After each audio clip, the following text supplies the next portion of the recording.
Hello friends, હું આર્યન પટેલ. આપણે પ્રકરણ 1 ગણનો અભ્યાસ કરી રહ્યા છીએ. આજના લેક્ચરની અંદર આપણે 3 વ્યાખ્યાઓ જોઈશું. પહેલી વ્યાખ્યા છે ખાલી ગણની, બીજી વ્યાખ્યા છે શાંત અને અનંત ગણની અને ત્રીજી વ્યાખ્યા છે સમાન ગણની. ઓકે, ચલો તો વ્યાખ્યાઓ જોઈએ આપણે. તો જે પહેલી વ્યાખ્યા છે એ છે ખાલી ગણની. ખાલી ગણ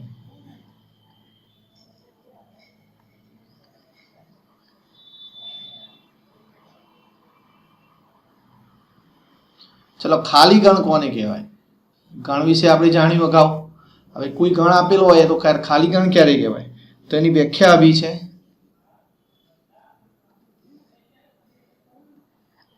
જે ગણ એક પણ ઘટક ધરાવતો ન હોય,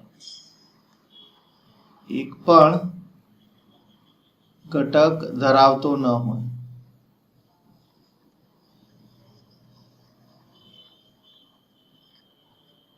તેવા ગણને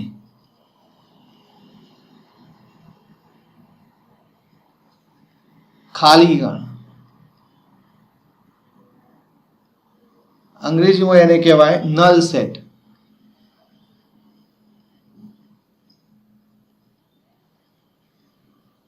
બીજો શબ્દ છે ખાલી ગણ નો સમાનાર્થી શબ્દ છે, બીજો શબ્દ રિક્ત ગણ પણ કહેવાય. રિક્ત ગણ અંગ્રેજીમાં એને કહેવાય એમ્પ્ટી સેટ અથવા તો વોઇડ સેટ. વોઇડ એટલે ખાલી, વોઇડ સેટ કહે છે.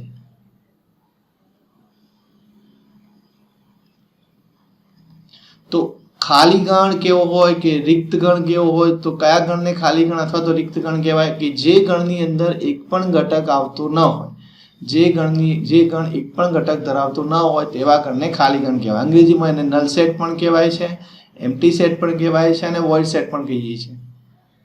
ચલો, ખાલી ગણને દર્શાવવા માટે આપણે કયા સંકેતનો ઉપયોગ કરીશું એ લખીએ. તો ખાલી ગણને દર્શાવવા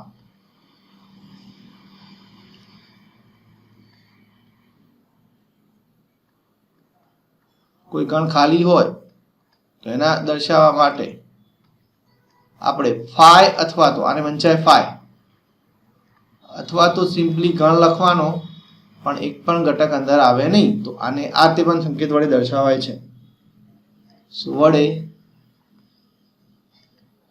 દર્શાવાય છે.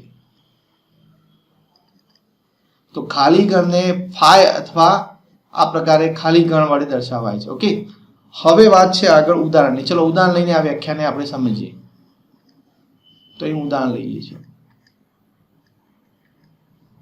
વ્યાખ્યાને સમજવા માટે ઉદાહરણ બહુ અગત્યનો ભાગ ભજવે છે. ઉદાહરણ પરથી તમને વ્યાખ્યા બરાબર સમજણ પડે.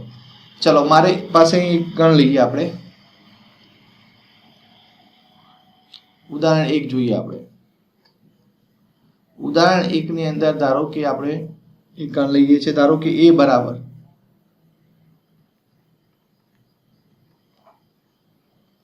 આ જે ગણ છે એની અંદર સભ્ય કોણ છે? તો x. અને x કઈ કન્ડિશન ધરાવે છે? તો ax જે છે એ 1 અને 2 વચ્ચે છે. કોની વચ્ચે છે? 1 અને 2 વચ્ચે. અને ax છે પ્રાકૃતિક સંખ્યા પણ છે.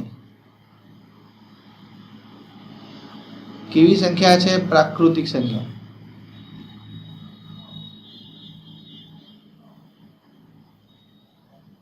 તો આ ગણની અંદર સભ્ય કોણ છે? x.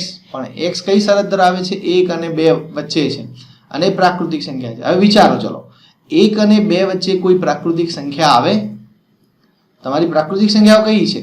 1, 2, 3 આ પ્રાકૃતિક સંખ્યા છે. પણ 1 અને 2 વચ્ચે કોઈ પ્રાકૃતિક સંખ્યા આવતી નથી. તો 1 અને 2 વચ્ચે કોઈ પ્રાકૃતિક સંખ્યા આવતી નથી, માટે એ ગણની અંદર કોઈ સભ્ય મળશે નહીં. મતલબ એ ગણ કોઈ ઘટક ધરાવતો હશે નહીં. તો એને કેવો ગણ કહેવાય? ખાલી ગણ કહેવાય. હે? અહીં આપણે ચલો બીજી રીતે લખો. અહીં આપણો જે એ ગણ છે એવું કેવો ગણ થયો? ખાલી ગણ. તો અહીં લખી શકાય, અહીં એ જે ગણ છે આપણી પાસે એ ખાલી ગણ છે. તમે આની જગ્યાએ 5 પણ લખી શકો નોટેશન. ઓકે, એ સંકેત છે. હવે ચલો બીજું એક એક્ઝામ્પલ લઈએ આપણે સમજવા માટે વ્યાખ્યાને. ધારો કે મારી પાસે એક ગણ છે બીજો, એને બી કહીએ, અને એ બી ગણ છે એની અંદર સભ્યો કોણ છે તો એક્સ, પણ એક્સ કઈ શરત ધરાવે છે તો એક્સ સ્ક્વેર માઇનસ 2 બરાબર 0 છે, અને એક્સ એ સમય સંખ્યા પણ છે.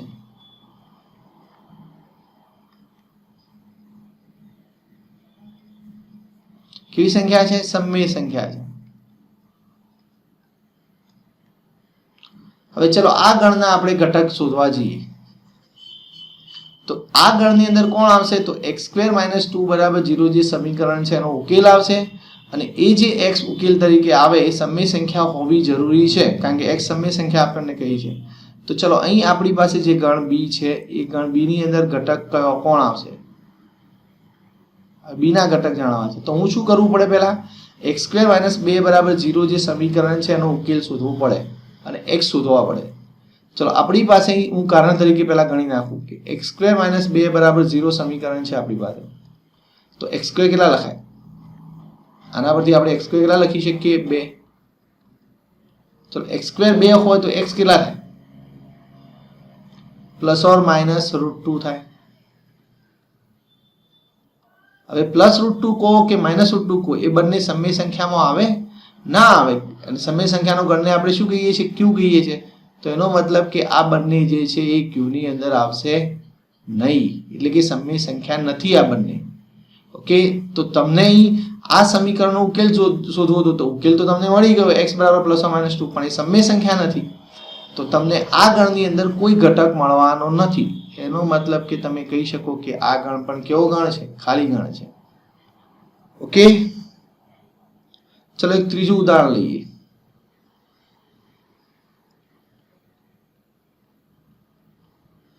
ત્રીજા ઉદાહરણની અંદર આપણે ધારો કે સી ગણ લઈએ.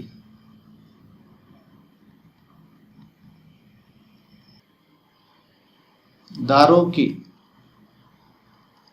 સી બરાબર અંદર સભ્ય કોણ છે તો x, પણ x કઈ શરત ધરાવે છે તો x એ 2 કરતા મોટી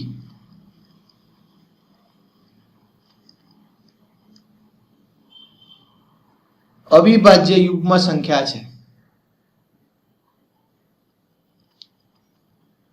અવિભાજ્ય યુગ્મ સંખ્યા છે. અવિભાજ્ય સંખ્યા પણ છે અને યુગ્મ પણ છે, ધ્યાન રાખજો. તો 2 કરતા મોટી કઈ છે? તમને હવે એક કામ કરીએ, એ આપણે ગણ સી ની અંદર કોણ સભ્ય આવશે એ જાણવું છે. ચલો આ સી જે ગણ છે એની અંદર કોણ આવશે? તો તમે પેલા અવિભાજ્ય સંખ્યાઓ લખો. ચલો 2 3 5 7, હે ને? આ બધી અવિભાજ્ય સંખ્યા કહેવાય. તો આ બધી અવિભાજ્ય સંખ્યાઓ છે એમાં 2 કરતા મોટી એટલે કઈ? આ બાજુની 3 5 7, આ બધી અવિભાજ્ય સંખ્યા કહેવાય. એમાંથી તમારે કેવી લેવાની છે? યુગ્મ લેવાની છે. તો યુગ્મ તો 2 એકલી જ છે ને અવિભાજ્ય સંખ્યામાં. તો 2 કરતા મોટી કોઈ તમને અવિભાજ્ય સંખ્યા એવી જાણો છો તમે? એવી સંખ્યા મળે નહીં. તો 2 કરતા મોટી કોઈ અવિભાજ્ય સંખ્યા નથી કે જે યુગ્મ હોય. ખાલી અવિભાજ્ય સંખ્યા યુગ્મ હોય એવી એક જ સંખ્યા છે 2. અવિભાજ્ય પણ હોય અને યુગ્મ પણ હોય, પણ આપણે તો અહીં 2 કરતા મોટી લેવાની છે. તો 2 કરતા મોટી તમને કોઈ અવિભાજ્ય યુગ્મ સંખ્યા મળે નહીં. તો એનો મતલબ કે આપણા ગણની અંદર કોઈ ઘટક આવશે નહીં, અને માટે આપણો ગણ અહીં ખાલી ગણ થવાનો છે. ઓકે, ચલો અહીં આ રફ પર કાઢી દઉં છું.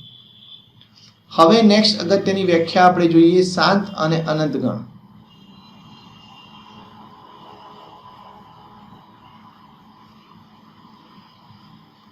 શાંત અને અનંત ગણો.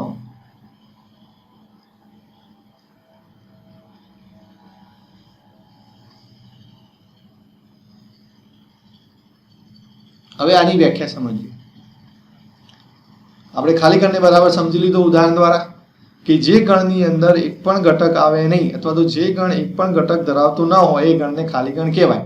હવે આપણે સમજીશું શાંત ગણ કોને કહેવાય અને અનંત ગણ કોને કહેવાય. જે ગણ ખાલી ગણ હોય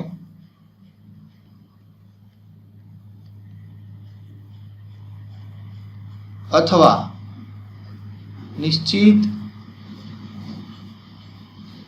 ધન પૂર્ણાંક નિશ્ચિત ધન પૂર્ણાંક જેટલી સભ્ય સંખ્યા ધરાવતો હોય, અને છૂટું લખું, ચલો, નિશ્ચિત ધન પૂર્ણાંક જેટલી સભ્ય સંખ્યા ધરાવે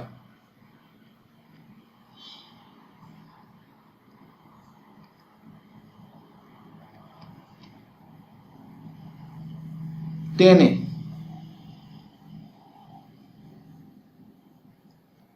અથવા તો તે ગણને શાંત ગણ કહે છે.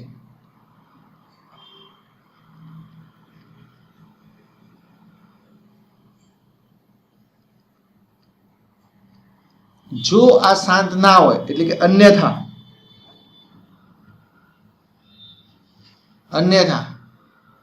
તે ગણને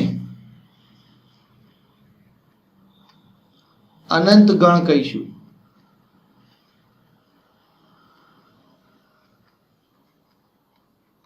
તો વ્યાખ્યા શું કહે છે કે જે ગણ ખાલી ગણ હોય અથવા એની અંદર જે સભ્ય સંખ્યા છે નિશ્ચિત ધન પૂર્ણાંક જેટલી હોય તો તે ગણને શાંત ગણ કહેવાય. એનો મતલબ એવો થયો કે ગણ ખાલી ગણ હોય અથવા એ ગણના અંદર કેટલા સભ્યો છે એની સંખ્યા આપણે નક્કી કરી શકતા હોય તો એવા ગણને શાંત ગણ કહેવાય. અને જો સભ્ય સંખ્યા નક્કી ના કરી શકતા હોય તો એ ગણની અંદર કેટલા સભ્યો, અનંત સભ્યો હોય, માટે એ ગણને આપણે અનંત ગણ કહીશું. ઓકે, હવે ચલો આ જે છે વ્યાખ્યા સમજવા માટે આપણે એક્ઝામ્પલ્સ લઈએ, ઉદાહરણ લઈએ.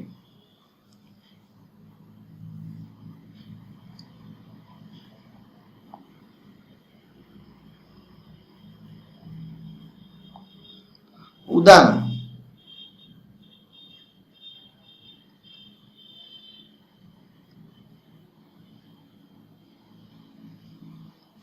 ચલો પહેલું ઉદાહરણ લઈએ આપણે અહીં. ધારો કે મારી પાસે ગણ છે W અને એ જે W ગણ છે, સોરી, આ જે W ગણ છે, W ગણની અંદર કોણ આવે છે? તો W ગણની અંદર અઠવાડિયાના દિવસોનો ગણ લઈએ છીએ.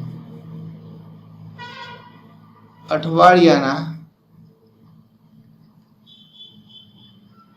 દિવસોનો ગણ કહીએ છીએ. તો એ W શું છે? અઠવાડિયાના દિવસોનો ગણ છે. હવે અઠવાડિયાના દિવસો કેટલા હોય આપણે જાણીએ છીએ. અહીં અઠવાડિયાના દિવસો લખવાની કોઈ જરૂર નથી. આપણે જાણીએ છીએ સોમ, મંગળ, બુધ, ગુરુ, શુક્ર, શનિ અને રવિવાર, બરાબર? તો 7 દિવસો આવે આપણે જાણીએ છીએ. તો આ ગણની અંદર સભ્ય સંખ્યા કેટલી છે? 7 છે, જે નિશ્ચિત છે. માટે આ ગણ કેવો કહેવાય? શાંત કહેવાય. તો અહીં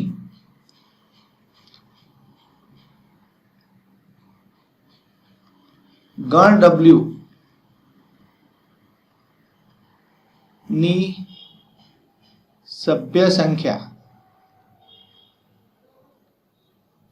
કેટલી છે? 7 છે. માટે અહીં આપણે શું કહી શકીએ કે અહીં સભ્ય સંખ્યા એક નિશ્ચિત ધન પૂર્ણાંક જેટલી છે, એટલે જાણી શકીએ સભ્ય સંખ્યા. માટે આ ગણ કેવો થયો? શાંત ગણ થયો. માટે ગણ W એ શાંત ગણ છે. તો જે ગણની સભ્ય સંખ્યા તમે નક્કી કરી શકતા હોય એ ગણને શાંત ગણ કહેવાય. ઓકે, બીજું એક ઉદાહરણ લઈએ.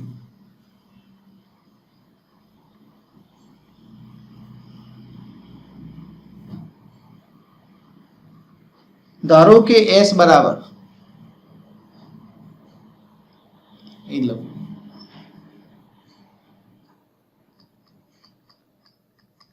એક સેટ લઈએ છીએ S, એટલે કે એક ગણ આપણી પાસે S છે. આ ગણની અંદર કોણ આવે છે? તો સમીકરણ x² માઇનસ 16 બરાબર 0 ના ઉકેલ આવે છે. એટલે આ ગણ કોનો થયો? તો આ સમીકરણના ઉકેલોનો ગણ થયો.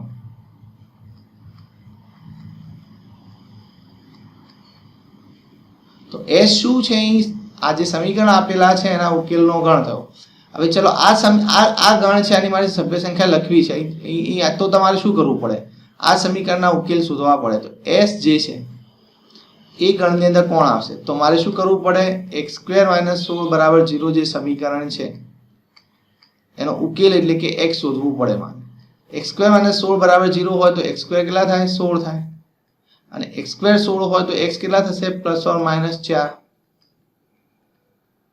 ઓકે, તો આ ગણની અંદર ઉકેલ આવવાના છે ને, તો કયા આવશે? 4 અને -4. તો અહીં તમે શું જોઈ શકો છો? અહીં ગણ જે s છે એની સભ્ય સંખ્યા કેટલી છે? 2 છે, જે નિશ્ચિત છે ને, આપણે નિશ્ચિત ધન પૂર્ણાંક જેટલી છે. આપણે કહી શકીએ છીએ કે 2 છે.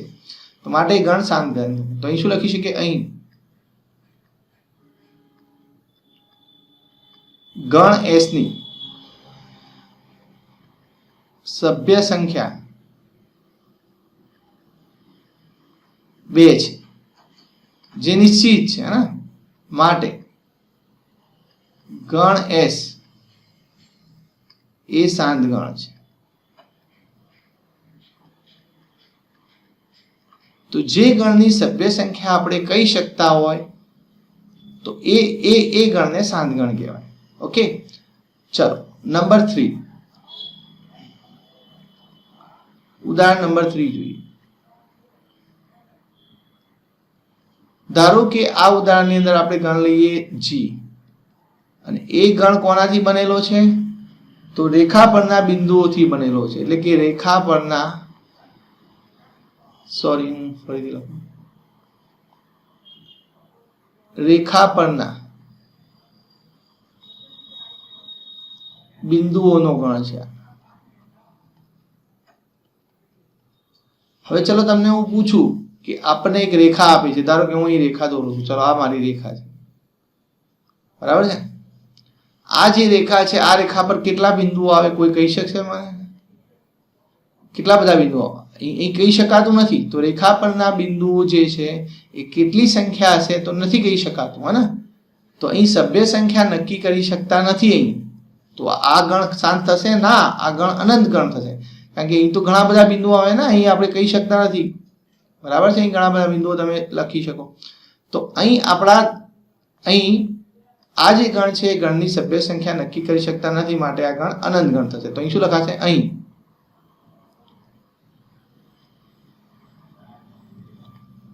ગણ g ની સભ્ય સંખ્યા, સોરી, નક્કી કરી શકાતી નથી.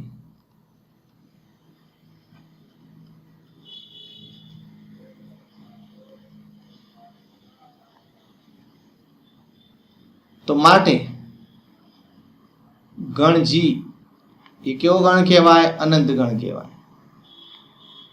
અનંત ગણ છે. ઓકે, ચલો આકૃતિ કાઢી દો. તો અહીં આ જે દાખલો હતો, ઉદાહરણ નંબર 3 જે ઉદાહરણ હતું, એની અંદર આપણે રેખા પરના બિંદુઓનો ગણ લખવાનો હતો. પણ રેખા પર તો કેટલા બિંદુઓ આપણે કહી ના શકીએ ને. તો અહીં ત્યાં સભ્ય સંખ્યા તમે નક્કી કરી શકતા નથી, કેટલા સભ્યો અંદર આવશે. તો એવા ગણને આપણે અનંત ગણ કહીશું. ઓકે, ચલો નેક્સ્ટ અને લાસ્ટ ડેફિનેશન આપણે જોઈએ. અહીં જોઈ લઈએ. ચલો હવે જે વ્યાખ્યા છે સમાન ગણ.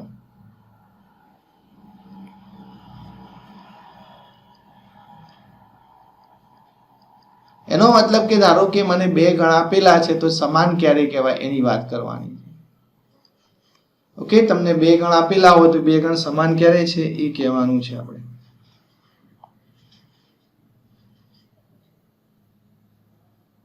તો વ્યાખ્યા આ પ્રકારે છે. સોરી, જો 2 ગણ a અને b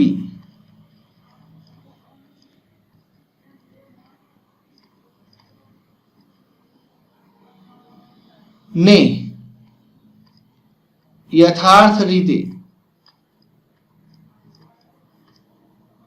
એકના એક જ ઘટકો હોય,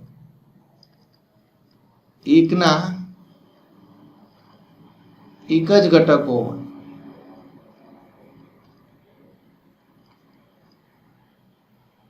તો a અને b ને સમાન ગણો કહેવાય. એ અને બી ને સમાન ગણો કહેવાય. ચલો સમાન ગણો કહેવાય, સમાન ગણોને અંગ્રેજીમાં શું કહેવાય? તો ઇક્વલ સેટ્સ, હે ને, ઇક્વલ સેટ્સ કહેવાય. તો અહીં સમાન ગણો કહેવાય.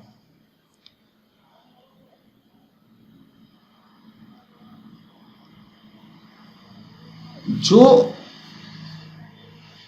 અને અહીં જો સમાન ગણો હોય તો આપણે શું લખીશું? a બરાબર b લખીશું. અને આ a અને b સમાન હોય તો આપણે લખીશું કઈ રીતે? તો અને આપણે a ઇક્વલ ટુ b અથવા તો a બરાબર b પ્રમાણે લખીશું.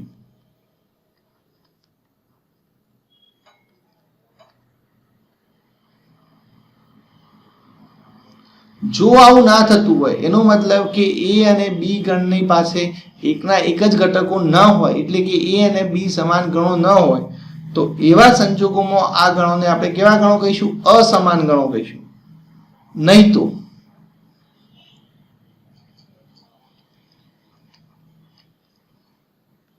આ ગણોને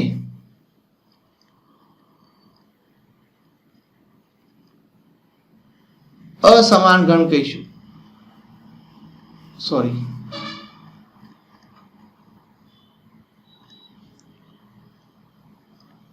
અસમાન ગણ કહીશું. અને અસમાન ગણ હોય તો આપણે કેવી રીતે લખીશું? અને a is not equal to b લખીશું.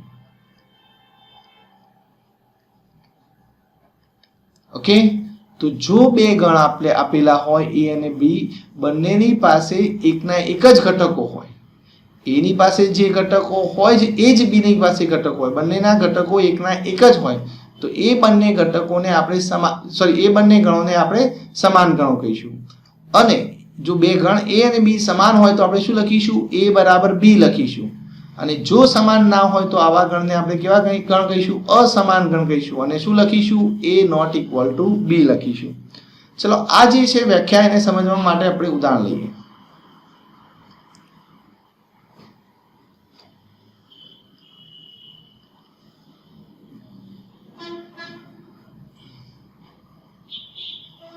ચલો, ઉદાહરણ નેક્સ્ટ પેજ પર જોઈએ આપણે. ઉદાહરણ નંબર 1.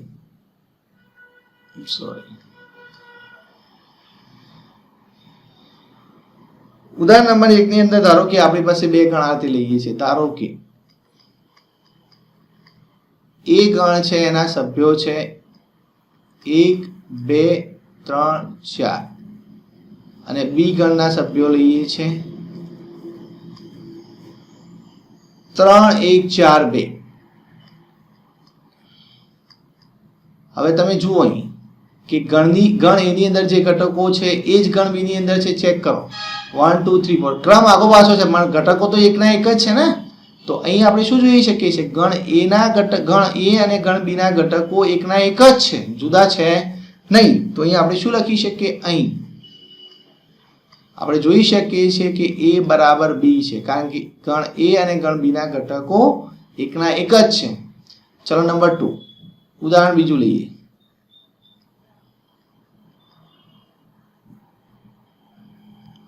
ધારો કે p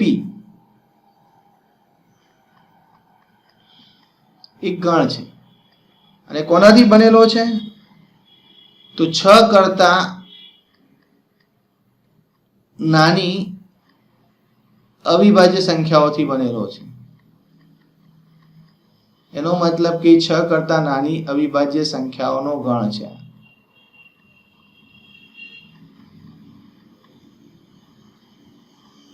અને q શું છે? અને એક બીજો ગણ લઈએ q. ચાલો, તો q ગણ કોનાથી બનેલો છે?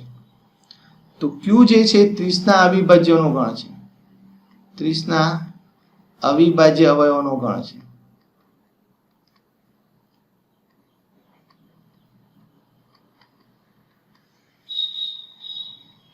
હવે અહીં આપણે ચેક કરવું છે કે આ બંને ગણ સરખા છે કે નહીં. તો તમે જોઈ શકો છો અહીં કે પી ગણની અંદર કયા સભ્યો આવે અને ક્યુ ગણની અંદર કયા સભ્યો આવે એ જાણવા જરૂરી છે, કારણ કે સભ્યો જાણતા હોય તો જ આપણને ખબર પડે ને આ બંને ગણ સરખા છે કે નહીં. ચલો 6 કરતા નાની અવિભાજ્ય સંખ્યાઓનો ગણ છે, તો 6 કરતા નાની અવિભાજ્ય સંખ્યા કઈ આવે? તમે અવિભાજ્ય સંખ્યાનું લિસ્ટ લખો તો કઈ લખો તો 2 3 5 7, પણ 6 કરતા નાની લખવાની છે તો કઈ આવશે 2 3 5. તો ગણ પી ની અંદર 3 સભ્યો આવશે 2 3 અને 5. અને ચલો ગણ ક્યુ ની અંદર કયા સભ્યો આવશે? તો ગણ ક્યુ ની અંદર શું લેવાનું છે? 30 ના અવિભાજ્ય અવયવનો ગણ. 30 ના અવિભાજ્ય અવયવનો ગણ તો આપણે તમને શીખવાડ્યું છે ને ટ્રીક કઈ રીતે ગણવાના. તો 30 ના અવિભાજ્ય અવયવ ગણવા છે, તો ચલો રફમાં ગણીએ આપણે.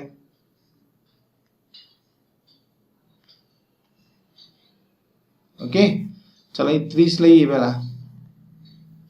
કેટલા વડે? પહેલા 2 વડે અવિભાજ્ય સંખ્યા કઈ છે? પહેલી 2 વડે ભાગો તો 15 દુ 30, પછી 2 વડે ના ભાગી શકાય, 3 વડે ભાગવા પડશે હે ને. 3 વચ્ચે 15 અને 5 એકા 5. તો કયા અવિભાજ્ય અવયવ આયા? 2 3 અને 5. હવે ચેક કરો, ચલો ગણ એ અને બી ના ગણ પી અને ગણ ક્યુ ના ઘટકો જુઓ, એકના એક જ છે કે જુદા છે? શું જોઈ શકીએ છીએ આપણે? ગણ એ ની અંદર 2 3 5 ગણ પી ની અંદર 2 3 5 છે અને ગણ ક્યુ ની અંદર પણ 2 3 5 છે. માટે અહીં ગણ પી અને ગણ ક્યુ ના ઘટકો એકના એક જ છે, માટે ગણ પી બરાબર તમે શું લખી શકો? ક્યુ લખી શકો. ઓકે, હવે આ જે રફ વર્ક કર્યું છે હું કાઢી દઉં છું.